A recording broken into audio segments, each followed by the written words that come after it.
Hola amigos, esto es radioya.es y yo soy José Antonio Ruiz de la Hermosa, presentándoos el programa Las aventuras de la espada.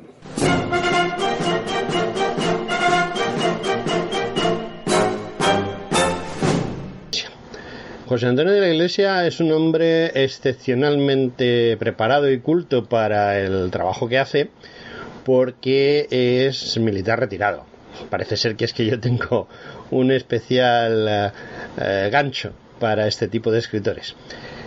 José Antonio nació en Marruecos, en Chaouem, durante el protectorado español. Ha tenido varios destinos dentro de lo que es su especialidad, que es la ingeniería. Dentro del ejército español ha sido en el taller y centro electrotécnico de ingenieros de Guadalajara, o en la dirección de abastecimiento de apoyo logístico. Ha estado, como excepcionalmente se puede estar, en un técnico en expediciones especiales del ejército español, sobre todo a la Antártida, en las operaciones realizadas entre los años 1988 y 1990. Y bueno, pues como retirado de la milicia, pues ha realizado diversos estudios histórico-militares, en un principio relacionados con la ingeniería, pero más adelante, poco a poco, pues se ha ido orientando hacia la novela histórica, y sus últimos trabajos son precisamente de novela histórica. En cuanto a la historia militar, pues tiene obras como No solo Pensacola, que es un estudio sobre lo que fue la ayuda de España a la independencia de los Estados Unidos, que lo editó en 1974, es su obra inicial. Habló también en otra obra inicial sobre esos ensayos de trabajos de ingenieros sobre el fuerte del San Francisco en Guadalajara, y luego ya empezó a dedicarse a ver a los hombres y a su situación. Publicó con una editorial de Valladolid en el año 2015 un interesantísimo libro sobre los suboficiales de la División Azul. El libro se llamaba Suboficiales españoles en Rusia, y refleja muy bien la historia de su propio padre, que estuvo entre esos suboficiales que acudieron con la División Azul a luchar en el Bolshoi y en el cerco de Stalingrado.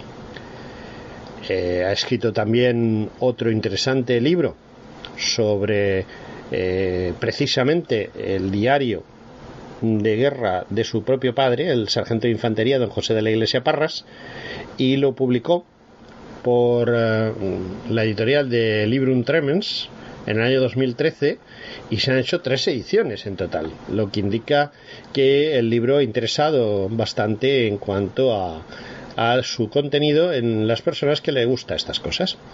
Y luego pues ya ha pasado directamente casi a la novela histórica, aunque ha seguido manteniendo el amor por la historia militar pura y dura, con artículos en diversas revistas como Ejército, Alabarda, Guión, Armas y Cuerpos, y todas relacionadas con la milicia. Su primera novela histórica más llamativa es La daga de las lágrimas. La daga de las lágrimas refleja muy bien la campaña española del verano de 1921 y nos cuenta desde el principio los hechos de Montearruit y los hechos de Anual, todos esos desastres que dieron lugar a que España tuviese que apretar el acelerador y ponerse en marcha. Todo eso nos lo cuenta a partir de una serie de cartas y de testimonios de una serie de personas relacionadas entre ellas, que sirven de base a la novela. Otra de sus obras, desde el punto de vista de novela histórica, y que son verdaderamente interesantes, son obras como La Habanera Final, que es de la que más nos va a hablar a continuación. Es una obra que está basada en lo que fue la participación española, pero no desde el punto de vista político, histórico, militar, sino desde el punto de vista del soldado de a pie, que tiene que, por diversas circunstancias, ir a esa guerra de Cuba. Y entonces pues nos habla de la participación en combates como Guasimas o el Caney, con su estancia en Santiago de Cuba, o con lo que fue la lucha contra norteamericanos y mambises para tratar de liberar a la isla de esa guerra, que era ya la tercera guerra de Cuba. Pues todo el mundo habla del 98, pero en realidad las guerras de Cuba importantes fueron 3, y ya la última, que fue la del 98, es una epopeya, porque los hombres lucharon, los españoles de a pie lucharon por sostener la presencia española en la isla, y sin embargo los políticos les vendieron y les dejaron al pie de los caballos, y muchos de aquellos hombres que lucharon por España, que lucharon por su madrastra España, porque España para ellos no fue una madre sino una madrastra, pues quedaron sobre el campo de batalla o en los transportes que los trajeron a España, la mayoría de ellos enfermos, desnutridos y con la moral por los suelos. Esto es lo que podemos hablar del 98, del famoso 98 y de Cuba, y que ha sabido reflejar perfectamente en una novela nuestro amigo José Antonio de la Iglesia. Bueno, muchas obras más tiene José Antonio, pues ha tocado muchos palos. Ha tocado la novela policíaca, la novela negra, la ciencia ficción, y bueno, de todo un poquito y de todo un poquito más. Y entonces, pues, como nuestro programa no tiene nada que ver con todo ese tema del más allá, y por ejemplo la trilogía que ha realizado sobre ese asunto, pues lo dejamos apartado a un lado. Nosotros nos vamos a meter en lo que es la novela histórica, la historia y la novela histórica, que es lo que más nos interesa. Y bueno, pues tenemos aquí con nosotros, aunque por hilo telefónico, porque este programa lo hemos grabado durante las vacaciones veraniegas, porque claro, es el primer programa de septiembre, y como es el primer programa de septiembre, pues no daba tiempo a hacerlo de otra manera, de modo que le hemos quitado un trocito de vacaciones a nuestro amigo José Antonio, y él nos va a dar pues su versión sobre la historia y sobre la novela histórica, sobre el 98 y sobre la guerra de lo que es la guerra del norte de África en los 30 primeros años del siglo XX. Y bueno, pues como lo tenemos aquí al lado y no queremos hacerle esperar más, a través del hilo telefónico le decimos muy buenas tardes y esperamos que nos hable un poquito de lo que está haciendo y de cómo está pasando esas vacaciones, y luego pues ya que nos hable de su obra. Buenas tardes, José Antonio. Buenas tardes, muy bien, estoy muy bien. Bueno, José Antonio, ¿qué tal esas vacaciones por tierras gaditanas, creo?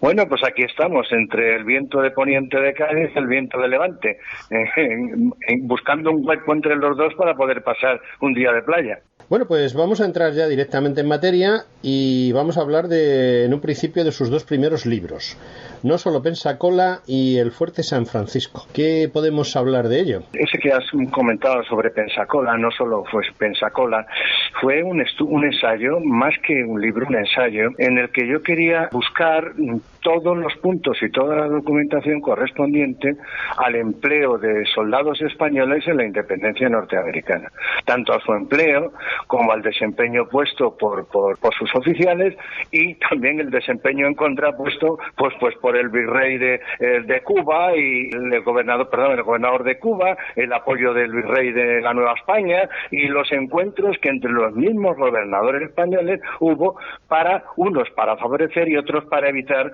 la puesta en operación del ejército español en la independencia norteamericana.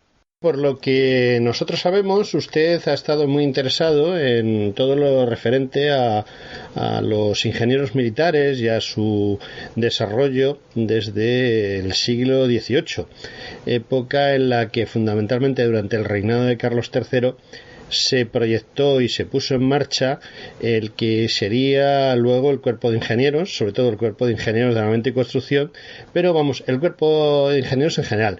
Y queríamos preguntarle por ese cuerpo de ingenieros en estos hechos de Pensacola, si ya existía o si se estaba proyectando o qué pasaba con los llamados hoy en día ingenieros en esa época de la Guerra de la Independencia norteamericana y con posterioridad en las diferentes guerras y hechos sucedidos en América. Bueno, la verdad es que los ingenieros españoles en aquella época prácticamente eran un cuerpo en formación, o sea, eran grados casi militares y casi entre militares y civiles, o sea, eran cuerpos de reciente formación. Los suboficiales, en el caso que me preguntas de ingenieros, no eran tales suboficiales de ingenieros, eran miradores o eran suboficiales de zapa, pero fundamentalmente minadores. Eran los clásicos suboficiales que el cuerpo de ingenieros, el naciente cuerpo, que prácticamente era un embrión, cuerpo de ingenieros, tenía en aquella época. Los oficiales de ingenieros cumplían plazas de oficiales de ingenieros y además de oficiales de las armas. Podían ser coroneles de ingenieros y comandantes del regimiento de infantería tal o al revés. O sea que el ingeniero más era un título que un cuerpo específico dentro del ejército español. Repasando los libros que has hecho de historia, José Antonio, hemos visto algo muy interesante y es ese empeño en hablar de los brigadas y sargentos en la División Azul, que en definitiva no es nada más que un reflejo de lo que sería hablar de los suboficiales en general en el ejército español, tanto en el español como en el ejército alemán y en el ejército soviético, y que creo que es un poco una especie de homenaje a tu padre, que fue suboficial en esa División Azul que tan buen juego dio en el frente del Este. Vamos a ver. Mi padre fue sargento de infantería en el Regimiento 269, en el primer batallón del Regimiento 269 en la División Azul. Después estuvo en regulares y anteriormente hizo la Guerra Civil. Entonces mi padre era un hombre que siempre decía que el sargento era la espina dorsal del ejército. O sea, es decir, era el único que sabía trasladar la orden del mando del oficial al soldado. Y efectivamente así es. O sea, si es que no hace falta que nos rasguemos las vestiduras para entender que un teniente con buenos suboficiales prácticamente puede olvidarse de la tercera parte del desempeño de su compañía, o sea, que está clarísimo, y en algunos casos más de la mitad. O sea, los buenos suboficiales llevaban la tropa. En España, en la División Azul, que de eso se trata el libro trata de oficiales, suboficiales españoles en la División Azul, en las escuadrillas azules, que fueron la parte del ejército de aire que fue a Rusia, en los suboficiales republicanos del ejército rojo que combatieron también en el ejército rojo ruso.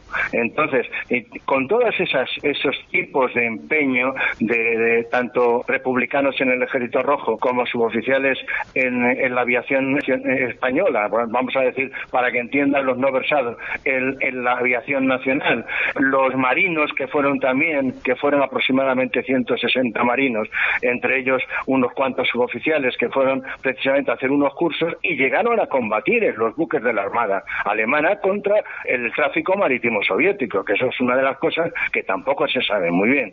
Y luego, pues los de la División Azul, que fueron cerca de 6.000 suboficiales, que se dice pronto, 6.000 suboficiales. O sea, entre oficiales del ejército de tierra, oficiales habilitados que hubo que habilitar a cabos primeros y a soldados al grado de suboficial, porque el ejército alemán exigía que ese destino que tenía ese señor tenía que ser de suboficial. Entonces hubo que habilitarlos al grado más pequeño de los 4 grados de suboficiales que tenían los alemanes. Más luego, los suboficiales de la Gendarmería, que era la policía militar alemana, que estaban cubiertos por guardias civiles españoles. Eran guardias civiles de primera, de segunda, eran cabos y cabos primeros y sargentos de la Guardia Civil, que todos obtuvieron como mínimo el grado de sargento de la Gendarmería alemana, porque se exigía que un gendarme que tenía puesto y autoridad para parar un batallón de marcha tenía que tener como mínimo el grado de suboficial.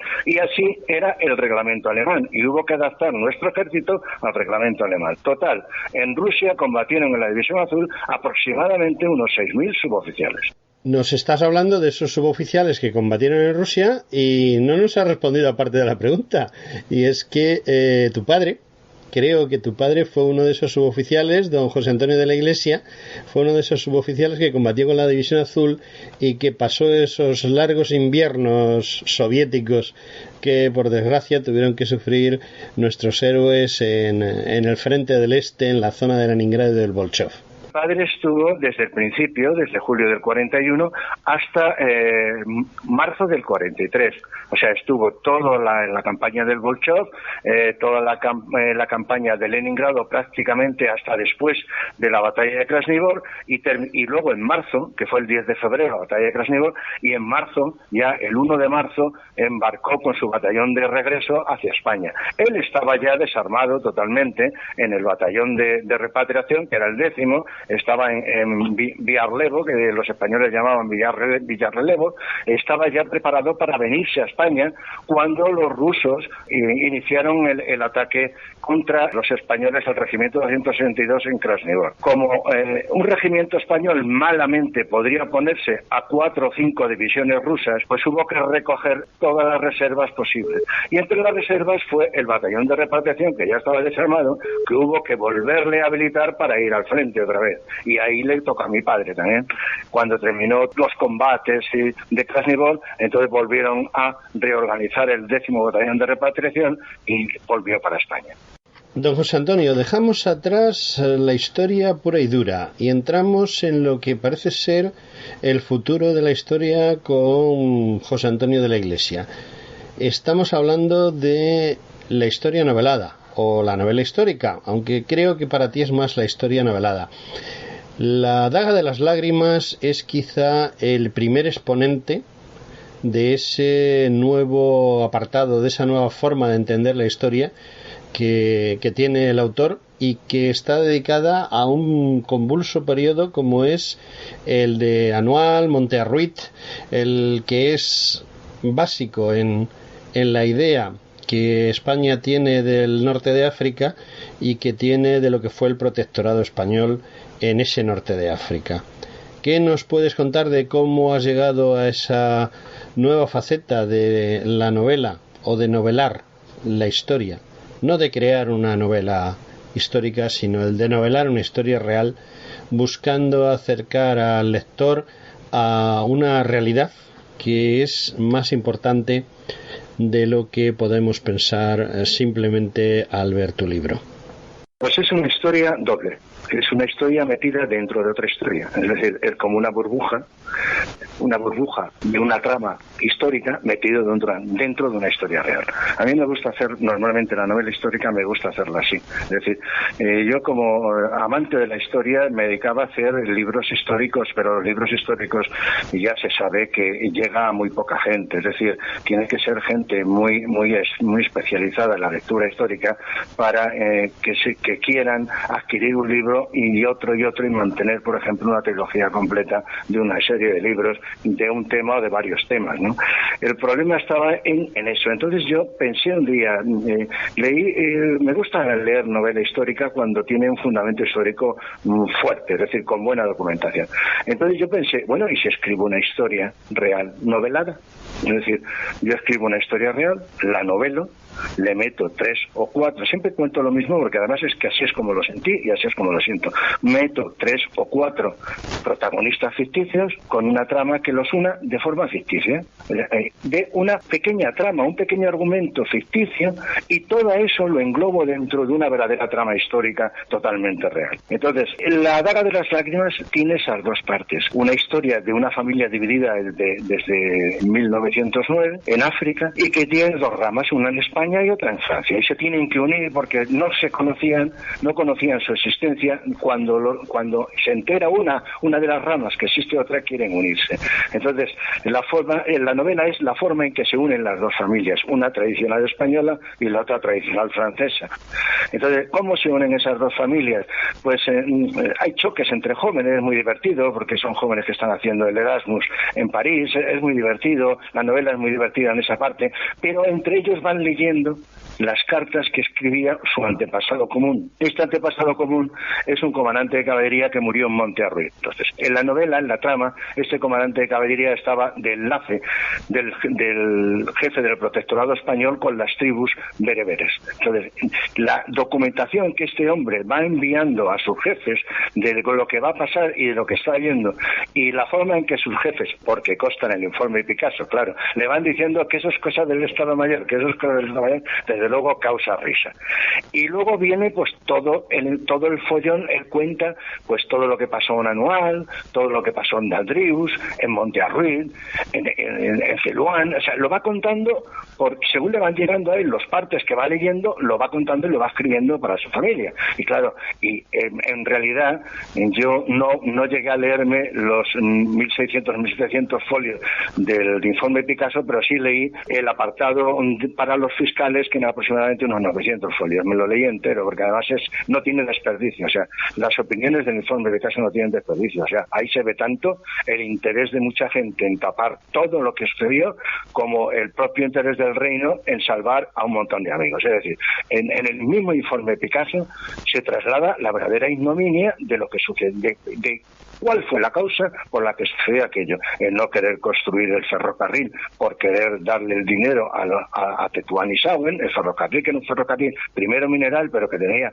un complemento militar muy fuerte, llegaba hasta Anual, no lo quisieron construir, el no enviar los semiblindados que pedían, el no enviar las ametralladoras porque no interesaba, el llegar de Silvestre y licenciar meses antes a la mayor parte de los soldados veteranos que tenía y hacerlos cambiar, que vinieran de España soldados novatos. O sea, aquello fue de inmigrantes sabiendo lo que se estaba preparando, o sea, que era de una incompetencia absoluta. Pues todo esto lo va contando el comandante en sus cartas y lo van leyendo sus descendientes, y la novela pues tiene una trama que va uniendo las dos de una manera muy simpática, a pesar de lo trágico que es la parte de Monte Arruy. La parte de Monte Arruy es la parte más trágica de la novela, que fue donde los rifeños pasaron a cuchillo a cerca de 3.000 españoles que salían desarmados porque les habían dado la orden de salir desarmados, sus mandos. Don José Antonio, me llama poderosamente la atención esto que me está contando de Monte Arruy y del informe Picasso,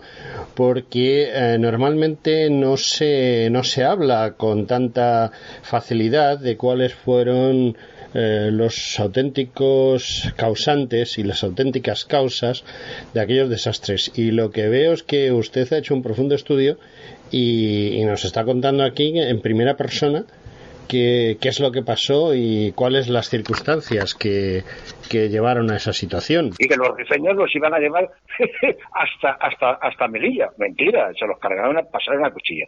Esa parte es la más trágica de toda la novela. Pero la novela en sí tiene frases de humor muy fuertes. Por eso a mí me gusta mezclar lo trágico con lo cómico, para que el lector no vaya siempre sobrecogido, sino que de pronto tenga un flash de humor que le entregue fresco y pueda seguir leyendo. Y esa es La daga de las lágrimas en esbozo.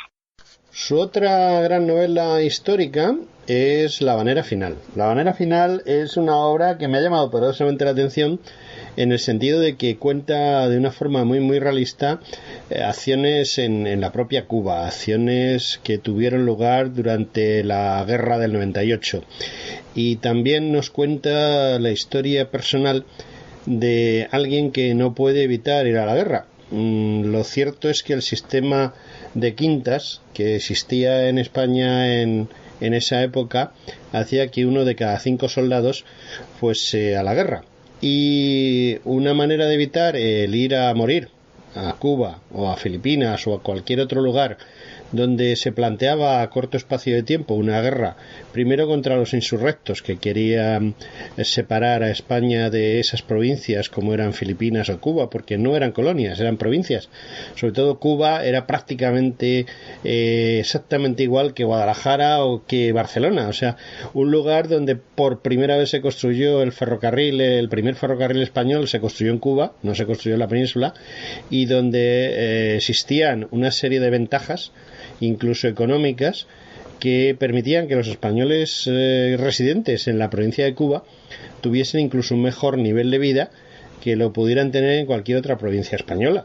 Y sin embargo, pues precisamente esa situación, esa autonomía que se le cedió por motivo de la distancia y las comunicaciones a provincias como la de Cuba son el desencadenante de personalidad criolla, la personalidad de determinados individuos que preferían pagar impuestos a sí mismos que pagar impuestos al conjunto de la sociedad española, desembocasen en la situación en la que se desembocó. Y por otro lado, pues la situación, como hablábamos antes, de los quintos, uno de cada 5 hombres debía de ir a las provincias españolas de ultramar, y había una manera de salvarse, que era que otra persona fuese por ti. Normalmente se le pagaba lo que fuera a esa persona porque ocupase tu lugar, u otra de las situaciones era pues pagar la libertad del quinto. Normalmente esa libertad se pagaba pues en los últimos tiempos, ya cerca del 98, con unas 3.000 pesetas, que era aproximadamente el sueldo que percibiría un trabajador en condiciones normales en la península durante el tiempo que duraba aproximadamente la campaña. Un trabajador del campo, un trabajador manual, en la península podría oscilar entre 2 y 4 pesetas diarias. Quizá un bracero del campo recibiese unas 2 pesetas diarias de sueldo, mientras que a lo mejor un trabajador más cualificado de la industria o de otro puesto de trabajo más importante, digámoslo así, desde el punto de vista de la consideración personal, podría llegar hasta las 4 pesetas diarias. Eso multiplicado por el tiempo que se supone que iba a estar cumpliendo el servicio militar, daba lugar a una prima de entre 3.000, quizá 4.000 pesetas en total, que era lo que pagaba el españolito de a pie en cuestión por no ir al servicio militar. ¿Qué nos puede contar de su libro, La Habanera Final, que refleja todo esto de lo que yo acabo de hablar? La Habanera Final tiene la misma estructura que hablé antes, es decir, es contar una pequeña historia ficticia con 2, 3, 4 protagonistas ficticios, hacer una trama que los una a todos, es decir, una mayonesa con esos 4, e inmediatamente meterlos dentro, como una cápsula, meterla dentro de un verdadero globo totalmente real y totalmente histórico, un globo histórico real, es decir, menos esos 4 o 5 personajes ficticios, el resto de los personajes, y hay muchos en la obra, todos son reales, sus hechos son reales, sus situaciones y donde estuvieron y son reales, y esa es una historia contada de forma novelada con 4 protagonistas ficticios para darle ambiente de novela histórica. Esa es la habanera final. ¿Por qué llamo yo la habanera final? Porque la habanera era la forma en que el pueblo español, prácticamente, el cubano también, pero prácticamente el pueblo español recibía las noticias de sus soldados y marineros en Cuba. Es decir, mediante canciones iban cantando el sentimiento del soldado y de los marineros, les iban saliendo mediante canciones y así llegaban a España, o en España se contaban y se realizaba la canción. Es decir, esa era la habanera y ese era el espíritu propio de la habanera. La habanera final, ¿por qué? Porque la obra termina precisamente con la rendición de Santiago,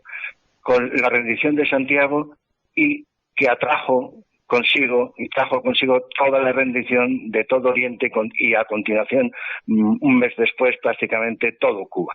Entonces, ahí se supone que termina la última habanera, y es por eso digo la habanera final. Es decir, al final del libro, el protagonista, ya en su pueblo es Navalmoral de la Mata, en Cáceres, ya en su pueblo, tranquilamente sentado en un desván, va contando, porque la obra la va contando él, desde el principio hasta el final va contando la novela, con todo lo que le sucedió en las Guásimas, en la batalla de las Guásimas, en Sevilla, en el Caney, en las lomas de San Juan, va contando lo que le sucedió en los hospitales ya heridos en Santiago, cómo se movía la gente, la cantidad de heridos que había por enfermedades, o sea, todo el ambiente, todo el sistema militar lo va contando él, porque quiere contar un libro para que quede como recuerdo. Y entonces este hombre, al final, él mismo escribe una habanera y le llama la habanera final. Y entonces esa manera final que escribe él aparece en las últimas hojas del libro. Por eso el libro se llama La manera final.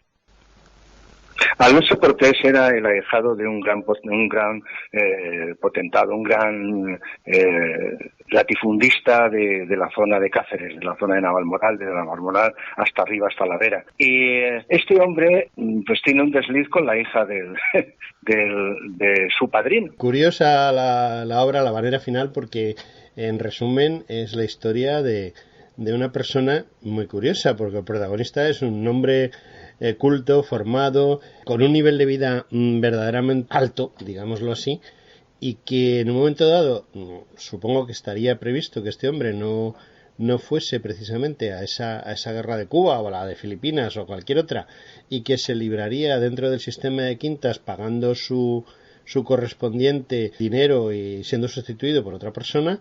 Y vemos pues que la situación, precisamente una situación, lo que la gente antes denominaba un lío de faldas, es lo que le lleva a esa guerra. Y él sobrevive, no solo sobrevive, sino que a lo largo de la novela vemos cómo se hace un poquito el amo de su propia situación y consigue salir adelante y obtener hasta ciertos réditos o beneficios de su paso por Cuba. ¿Nos puede ampliar un poco más todo este tema? Su padrino le había pagado los estudios, el bachillerato de ciencias, todo, el inglés, el tío le había hecho un verdadero caballero de la época, pero tiene un desliz con la hija y entonces él que ya había sido citado en el sorteo para ir a Cuba, tenía dos opciones, o ir a Cuba o pagar las 2.000 o 3.000 pesetas que eran necesarias o para salvarse de la mili, pagando 2.000 pesetas, o pagar 2.500 o 3.000 según acuerdo, para que el hijo de otro bracero, un pobre, fuera en su lugar. En aquella época los hijos de los ricos no iban al ultramar, porque pagaban 2.000 o 3.000 pesetas, depende de lo que quisiesen hacer, el sistema de salvar a su hijo, y iba otro en su lugar, o simplemente la administración, que era una vergüenza, se quedaba con el dinero y saltaba fila, y ponía otro, y ya está.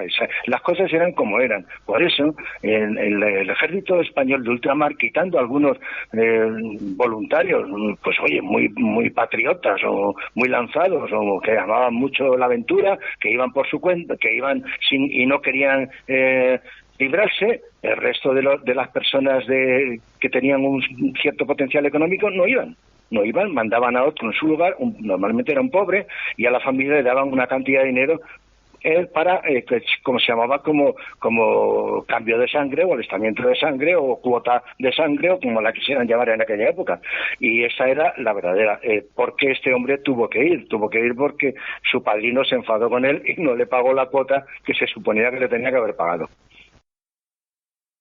Don José Antonio, aunque ya en este programa hemos hablado en varias ocasiones de la guerra de Cuba, me abre usted otras posibilidades tremendas. Creo que es usted un gran historiador en cuanto a la guerra de Cuba y que se ha documentado de una manera bastante importante, y creo que se ha documentado a otro nivel muy diferente de lo que hemos hablado hasta ahora sobre Cuba o sobre Filipinas. Entiendo que la guerra de Cuba no solo trajo una serie de problemas para los que estuvieron en ella, sino que también les sirvió para enfrentarse a los nuevos retos que iban a surgir después de la guerra. Y luego, además, la guerra de Cuba me da la ligera impresión de que está muy mal contada por los historiadores, o está contada por los historiadores de manera que se vea lo que interesa verse y no se vea el resto. Y bueno, pues ya que le tengo aquí a mano, pues don José Antonio, hábleme un poquillo más sobre esa guerra de Cuba y sobre qué les pasó a los hombres que estuvieron allí. No en ese orden, pero sí es muy importante que la gente conozca un poco más el día a día de lo que pasó y el día a día de cuáles fueron las consecuencias. La guerra de Cuba fue un campo de accesos increíble. O sea, en estas zonas de ultramar hubo soldados que llegaron a generales. Y luego en el caso de Alonso Cortés, es un hombre que por su formación, por sus estudios y por tal, pues inmediatamente nada más llegar y hacer las prácticas le mandan al regimiento constitucional y le hacen cabo. Y después, por méritos de guerra, pues sigue ascendiendo y termina de sargento en España, y luego pues le ascienden por condecoraciones pues a teniente en la reserva, que era lo más que podían llegar en aquella época los que no estaban en activo, teniente en la reserva. Y luego ya una vez en teniente en la reserva podían tener vacantes de teniente en la reserva, que esa es otra historia. Este hombre, pues eso, es un hombre muy listo, muy avispado, tiene la suerte de que el hermano de su novia de Navalmoral es teniente de ingenieros y está allí destinado también en Santiago, y entonces él mismo le apoya a cambiarle de regimientos y a ponerle en sitios donde sufra menos, según él, aunque luego no es tal, y donde pueda ascender antes. Y entonces por eso él se va salvando. El problema está en que le meten en una misión un poco extraña de correo, atravesando de escolta de un suboficial de correos, atravesando prácticamente toda Cuba, desde La Habana hasta casi Santiago, atravesando prácticamente toda Cuba por zonas donde escondidas, por donde los mambises no le podían buscar, porque en aquella época hay que entender que la parte de Oriente, que es la parte de Cuba donde está Santiago, en la parte de Oriente había aproximadamente unos 44.000 mambises, es decir, pues ahí de pronto, o sea, el ejército insurrecto en la parte de Oriente, mientras en la parte de arriba eran aproximadamente unos 20.000, en la parte de abajo eran 40.000. Y sin comparación con los de la parte de Occidente, la parte de La Habana, porque los mambises de Oriente no eran desarrapados que iban descalzos, no, tenían sus propios batallones, sus propios regimientos y sus propias divisiones, brigadas y divisiones completas, y además se deshacían por las maniguas, se deshacían hasta formar grupos de 4 o 5 personas, y cuando menos se lo pensaban, los españoles se encontraban delante con 2 regimientos, pero formados con sus oficiales, sus suboficiales, sus jefes, con su propio, la mayoría de ellos ya llevaban un incipiente uniforme, con distintivos, llevaban todo. O sea, no es la idea que teníamos aquí en España en aquella época, de que eran negros que iban descalzos, esclavos, desarrapados, bajo ningún concepto. Ese ejército fue el que pudo hacer que los norteamericanos ganasen rápidamente la guerra de Cuba, y aunque la ganaron rápidamente, tardaron mucho por no hacerle caso a los mambises. Los mambises sabían cómo combatían los españoles, sabían el sistema de combate del ejército español. Los americanos, que eran unos prepotentes, no quisieron hacerles caso, y por eso tuvieron tantas bajas como tuvieron.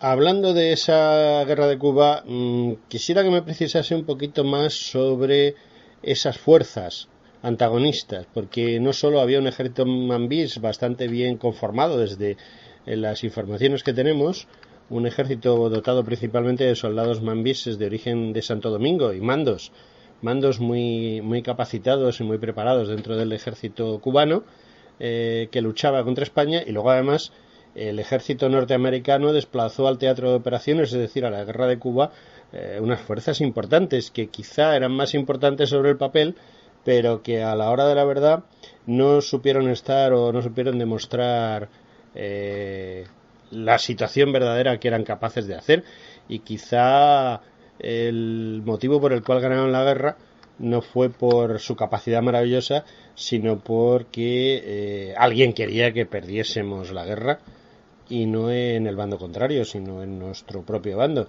¿Qué me puede decir de eso, de esos que querían y que hicieron lo imposible para que perdiésemos la guerra? No, por supuesto. No solamente eso, sino que, vamos a ver, el ejército norteamericano que desembarcó en Daiquiri eran aproximadamente unos 22.000 hombres. Ajá. 22.000 hombres, que eran 3 divisiones, 2 de infantería y una división de caballería.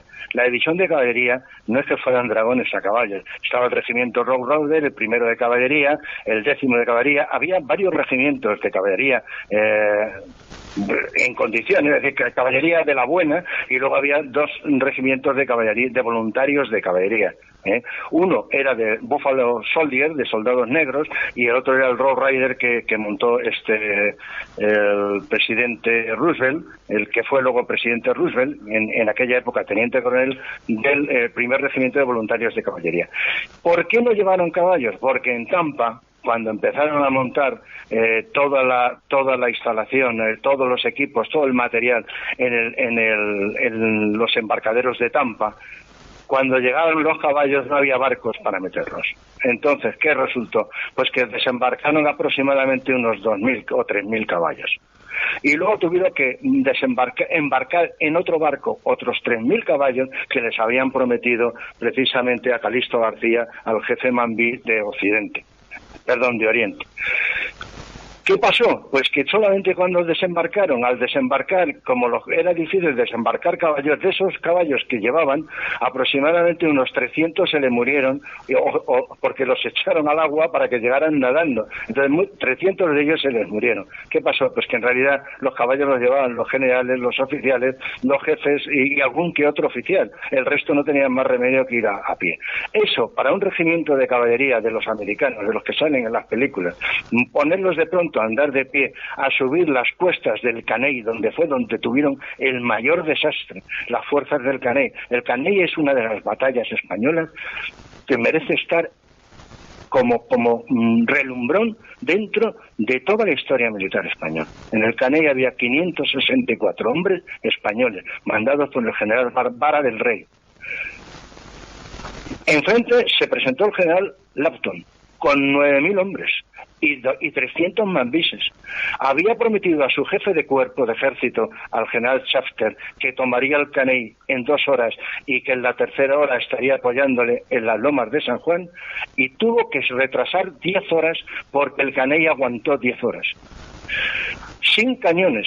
Los americanos con la batería Capron, que Capron era un eminente artillero dentro de toda la historia artillera de Estados Unidos, y con las ametralladoras norteamericanas, porque en realidad lo que hizo vencer a los americanos no fue la artillería, fueron las ametralladoras. Las ametralladoras barrían las trincheras españolas y los españoles no tenían ametralladoras. Las que quisieron desembarcar los marinos, el capitán de navío Bustamante quiso desembarcar todas las ametralladoras de sus buques porque decían que la batalla naval no les valían y que las montaran en las lomas de San Juan para retener a los americanos. La idea del general Linares fue, no, ¿cómo vas a quitar las ametralladoras? Una patada más a la táctica militar que dieron en aquella época. Bueno, pues el Caney fue un verdadero, allí murieron casi todos, empezando desde el general, casi todos los oficiales. Se salvaron de los 564, 132, me parece, 133. Se escaparon por una vereda hasta que llegaron a Coavitas, y de Coavitas los enviaron a Santiago. De las lomas de San Juan, 3 de lo mismo, o sea que ahí había 600 españoles. Si es que vamos a ver, si es que el ejército español en Oriente eran 44.000 hombres. En Santiago eran 12.000, que salvando los que se fueron a los cinturones, quedaron dentro 9.000, más los 3.000 o 4.000 que llegaron con Escario, eran 12.000. Es decir, y sin embargo a los norteamericanos, a 22.000 norteamericanos solamente les opusieron frente los 600 hombres del Caney y los 600 o 700 hombres de las lomas de San Juan, y otros poquitos otros poquitos que iban en la costa de Iraquiri, hasta el Morro de Santiago. Es decir, prácticamente 260 españoles fueron los que pusieron frente a los 22.000 norteamericanos.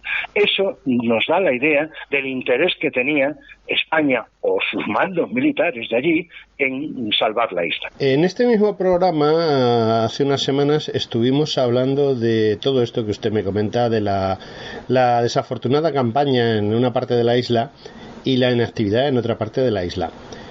El escritor, el autor que estuvo con nosotros, autor de historia pura y dura y no solamente de tipo novelístico, como es en este caso de usted, él nos hablaba de que la guerra no se perdió. Nosotros no perdimos la guerra de Cuba, España no perdió la guerra de Cuba sobre el terreno, sino que la perdió en los despachos.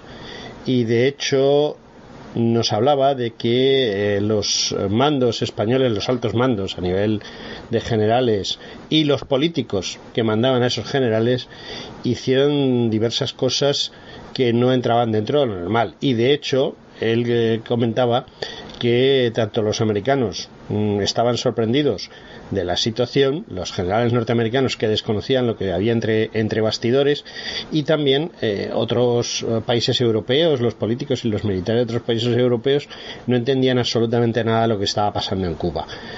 Yo entiendo que usted ha investigado muy bien todo este tema y que seguramente tiene referencias muy concretas de qué pasó allí y qué es lo que realmente se coció en esa derrota que tuvimos en la guerra contra los norteamericanos y contra los insurrectos cubanos. La reflexión básica es fundamentalmente esa. Es decir, hay cartas muy importantes de, por ejemplo, del mayor Dubois o del capitán Wester, que eran oficiales europeos que fueron observadores en la guerra hispanoamericana.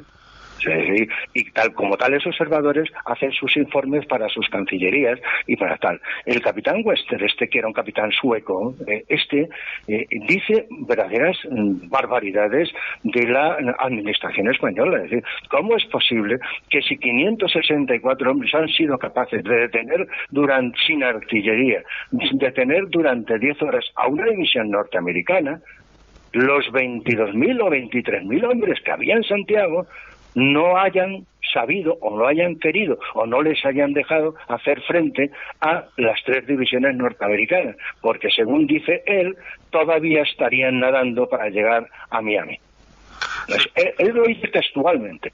Es decir, el mismo general Shafter, el general del quinto cuerpo de ejército, del quinto ejército expedicionario norteamericano, cuando termina de conquistar, de llegar arriba a las lomas de San Juan y tiene debajo los fuertes del primer cinturón y tiene detrás Santiago, manda cartas, que esas cartas existen y las puede leer cualquiera, manda cartas al jefe de la Oficina de Defensa norteamericana, al secretario de Defensa, y manda cartas al mismo presidente McKinley diciendo que le manda más divisiones y más artillería o coge sus fuerzas y las vuelve a embarcar rumbo a Miami porque no tiene confianza en poder tomar Santiago. O sea, eso es que es increíble. Es decir, un general de un ejército, de todo un ejército norteamericano, con 3 divisiones y todo su Estado Mayor y su plana, que ya ha roto los 2 cinturones defensivos, que además eran ridículos, muy valientes, pero ridículos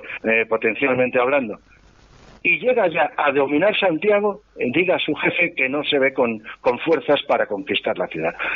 Tal respeto habían llegado a tener los americanos en los soldados españoles que al pensar que allí podía haber 9.000, prácticamente les acongojaba un poquito, y cuando digo acongojaba lo hablo con palabras muy finas. Bueno, pues por tercera o cuarta vez un autor de libros de historia o de novela histórica, como es el caso de nuestro amigo don José Antonio de la Iglesia, nos hablan del tema de Cuba, del tema político que domina al tema militar y de que a veces la guerra parece que se ha ganado en el terreno y al final donde se pierde es en los despachos. Ha sido muy interesante su alocución y ha sido muy interesante todo lo que nos ha contado, tanto de sus libros de historia como de sus novelas históricas, que personalmente no son nada más que libros de historia. Lo que pasa es que novelados, y entonces pues es mucho más fácil y mucho más agradable, porque es muy difícil contar la historia. Es algo que no todo el mundo domina y que por lo que vemos don José Antonio de la Iglesia sí que domina y domina bastante bien. Y bueno, pues ya teniendo en cuenta que hemos llegado al final de nuestro programa, porque somos esclavos del tiempo, ese maldito reloj que nos acompaña siempre y que nos ha dicho que esto se ha acabado. Y entonces pues lo único que nos queda es despedirnos de don José Antonio, desearle lo mejor como persona y también lo mejor para sus libros, que sabemos que tiene ahora mismo en preparación 4 cosas, una de ellas de aparición inminente en los próximos meses y de la que espero que venga a hablar con nosotros, esperamos que venga a hablar con nosotros a las aventuras de la espada. Y nada más que despedirnos de él y decirle que estamos muy pero que muy agradecidos de su presencia en nuestro programa Las Aventuras de la Espada. Pues bueno, no, ya he abusado bastante de vuestra paciencia. Muchas gracias por todo. Bueno, pues no nos queda nada más que despedirnos. Muy buenas tardes, don José Antonio, y hasta el próximo día, si Dios quiere. Pues muchas gracias, ha sido un placer. Pues muy buenas tardes. En fin, después de habernos despedido de don José Antonio, vamos a despedirnos de nuestro queridísimo público. Queridos amigos, nuestro primer programa del mes de septiembre del año 2018 ha estado dedicado a un autor de historia, que sobre todo nos ha hablado de los sargentos, de los ingenieros y de sus libros referentes, por ejemplo, a la Segunda Guerra Mundial y al Frente del Este, y que luego ha tomado una deriva muy importante, que es la de dedicarse a hacer novela histórica para más fácil comprensión por parte de los personas, de los diferentes lectores que puedan tener sus obras. Lo cierto es que tanto su obra desde el punto de vista histórico es muy importante, como desde el punto de vista de la novela histórica, porque aunque son novelas, el grado de historia que utiliza para mantenernos informados de lo que está sucediendo alrededor de sus protagonistas es prácticamente el mismo que un libro de historia normal y corriente. Y yo personalmente lo recomiendo. Los dos libros a los que he tenido acceso, tanto La daga de las lágrimas como La habanera final, son dos libros en los que la historia que nos cuenta, uno sobre nuestras campañas del norte de África, otro sobre cómo ignominiosamente nos fue arrebatada la isla de Cuba por parte del capitalismo norteamericano y de los grupos de presión y lobbies norteamericanos que querían convertir la isla en lo que la convirtieron, un auténtico cubo de la basura de los Estados Unidos, y que nunca los cubanos tuvieron el pensamiento tan claro de lo que los Estados Unidos iban a hacer con ellos. En fin, os recomiendo vivamente ambas obras y deciros que estoy contento de volver a estar nuevamente con vosotros y que durante los próximos programas que se desarrollan en septiembre y octubre nos vamos a dedicar a repasar prácticamente en el 50% de nuestro tiempo obras relacionadas con la antigua historia del llamado Imperio Español. Es decir, vamos a hablar de conquistadores, vamos a hablar de temas como la Florida o como cualquiera de los otros grandes hechos sucedidos en los siglos XVII, XVIII y XIX en lo que es Hispanoamérica, y también vamos a hacer un inciso, por ejemplo, en un gran marino que fue el Marqués de Bazán y que fue su actuación en la batalla de Lepanto. Y luego os haremos un pequeño inciso a mitad de octubre porque se cumple un aniversario en octubre muy interesante del que ya os hablaremos. En fin, amigos, bienvenidos y hasta la semana que viene. Un abrazo.